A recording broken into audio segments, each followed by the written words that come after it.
Hello and welcome to my YouTube channel. Dear viewers, for the last 3-4 videos I have been talking about present indefinite. I am stressing and emphasizing much on present indefinite because this is one of the most important areas in time and tense. And I have found as a teacher that most of the students, whichever language they belong to, they commit mistakes in this particular branch, present indefinite. There are many misconceptions in present indefinite and present continuous so far as Hindi medium is concerned. Certain students have told me to give some practice papers also. So this is what I am going to give. This is going to be a practice paper also. In my next video, I will give you a practice paper and you will translate and I will correct in my next video.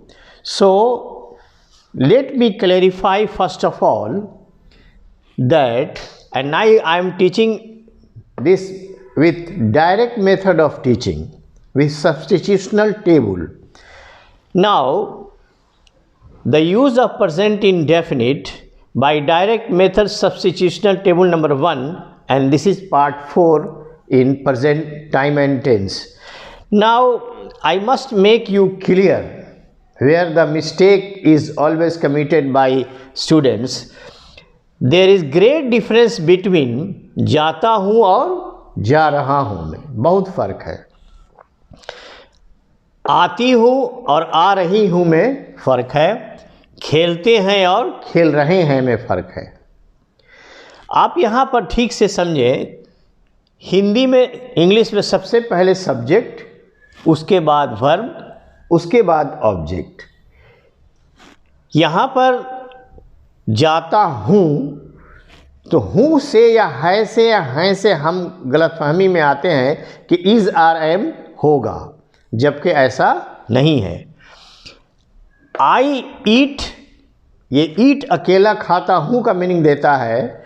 I am ईट कभी नहीं होगा. ये समय दिमाग में वैसा लें आप. दूसरी चीज़, इज़ आर एम जब लगेगा सब्जेक्ट के बाद तो V4 होगा, V1 या V5 कभी नहीं होगा. V4 का मतलब ING लगेगा. इसलिए ये जो खाता हूँ और खा रहा हूँ, यही डिफरेंस आपको मेन समझना है.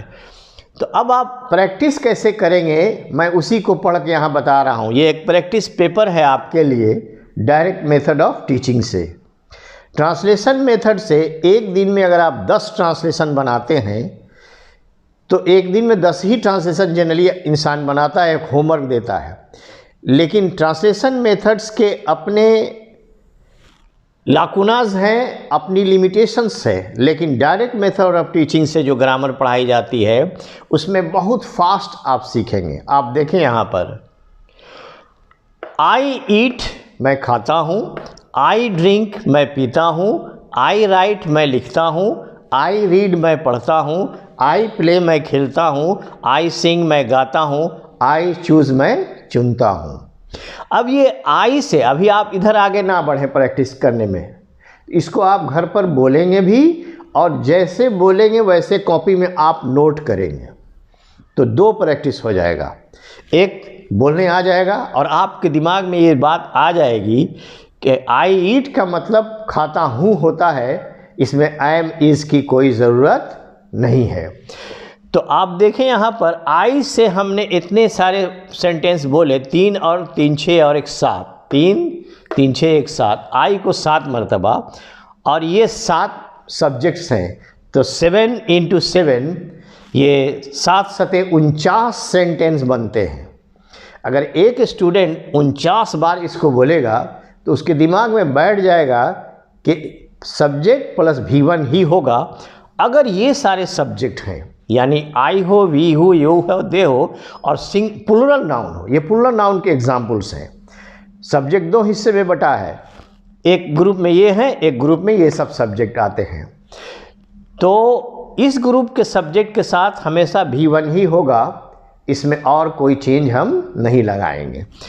तो आप अगर आई से इसको यहाँ तक मिलाए तो फिर इससे मिलाएंगे। वी ईट हम लोग खाते हैं, वी ड्रिंक हम लोग पीते हैं, वी राइट हम लोग लिखते हैं, वी रीड हम लोग पढ़ते हैं, वी प्ले हम लोग खेलते हैं, वी सिंग हम लोग गाते हैं, वी चूज़ हम लोग चुनते हैं। तो अभी आप आधा यहाँ तक प्रैक्टिस कीजिए। जब ये प्रैक्टिस आपकी हो गई और इसको कॉपी में आपने लिख लिया तो आप सोचें कि 7 वर्ब हैं और 7 ये हैं, 49 सेंटेंस तो लिखने में भी हुए और 49 बार आप बोले। तो कोई स्टूडेंट अगर 49 टाइम्स एक चीज़ को बोलता है, मुझे नहीं समझ में आता है कि फिर दोबारा वो प्रेजेंट इंडेफिनिट में कभी गलती करेगा। कभी ज़िंदगी में आई गोज़ बोलेगा, दे गोज़ बोलेगा, यू गोज़ बोलेगा, आई ईट्स बोलेगा, कभी नहीं बोलेगा वो। अब आप ऑब्जेक्ट को यहाँ मिला लें। मैंने तोड़ के इसको इसलिए पढ़ाया कि हम लोग हिंदी में बोलते हैं मैं खाता हूँ, मैं रोटी खाता हूँ। आई ब्रेड ईट नहीं होगा। हिंदी में कर्ता कर्म क्रिया होता है, लेकिन इंग्लिश में सब्जेक्ट वर्ब ऑब्जेक्ट होता है। मैं खाता हूँ रोटी, मैं पीता हूँ चाय, मैं जाता हूँ स्कूल, मैं पढ़ता हूँ किताब, ऐसे बनेगा। तो इसीलिए मैंने तोड़ के इसको बनाया। आप ध्यान से फिर से समझें। जब इसको आपने अलग V1 के हिसाब से प्रैक्टिस कर लिया तब आप आगे बढ़ जाएं। आई ईट ब्रेड। अब खाने में जो भी चीज़ हम खाते हैं लिख सकते हैं। आई ईट ब्रेड, आई ब्रेड राइस, कुछ भी यहाँ लिख सकते हैं। तो आई ईट ब्रेड, मैं रोटी खाता हूँ। आई ब्रेड ईट नहीं होगा। I eat bread, I drink tea, I write a story, I read a book, I play football, I sing a song, I choose flowers। अब ये 7 टाइम्स हो गया यहाँ पर, और 7 × 7 ये फिर 49 सेंटेंस बनते हैं। तो आप 49 + 49 आप जोड़ लें। 100 अगर 50 हो तो 100 सेंटेंस हो गया, 2 कम होता है। तो इतनी बार इसको प्रैक्टिस करने के बाद सवाल ही नहीं है कि कोई स्टूडेंट के दिमाग में गलत थीम बैठे कि आई ब्रेड ईट बोलेगा और आई टी ड्रिंक बोलेगा। I drink tea, coffee, juice, anything that we drink. तो कहने का मतलब ये हुआ सब्जेक्ट V1 ऑब्जेक्ट। अंग्रेजी में subject plus verb plus object होता है, जबकि हिंदी में कर्ता कर्म और क्रिया होता है। यही आपको गलतफहमी दूर करनी है। अब आइए दूसरे सब्जेक्ट में, दूसरे ग्रुप का सब्जेक्ट में, जिसमें ही, शी, इट, सिंगुलर नाउन। ये सब सिंगुलर नाउन के एग्जाम्पल हैं। ही बिगिंस, यहाँ पर भी हम रुकेंगे पहले। ही बिगिंस, वह शुरू करता है। ही बाइंड्स, वह बांधता है। ही ब्रेक्स, वह तोड़ता है। ही बीट्स, वह मारता है। ही ब्रिंग्स, वह लाता है। ही चाइड्स, वह डांटता है। पहले इससे हम लोग बनाएंगे, इससे हम प्रैक्टिस करेंगे, बोलने में भी और लिखने में भी। तो जैसे अभी मैं बोल रहा हूँ और जैसे आप प्रैक्टिस में बोलेंगे वैसे ही आप कॉपी में लिखें। तो ये कितनी बार हुआ? 1 2 3 4 5 6, और ये 3 और 3 6 सब्जेक्ट है। 6 × 6 36 सेंटेंस बनते हैं। He begins, he binds, he breaks, he beats, he brings, he चाइड्स।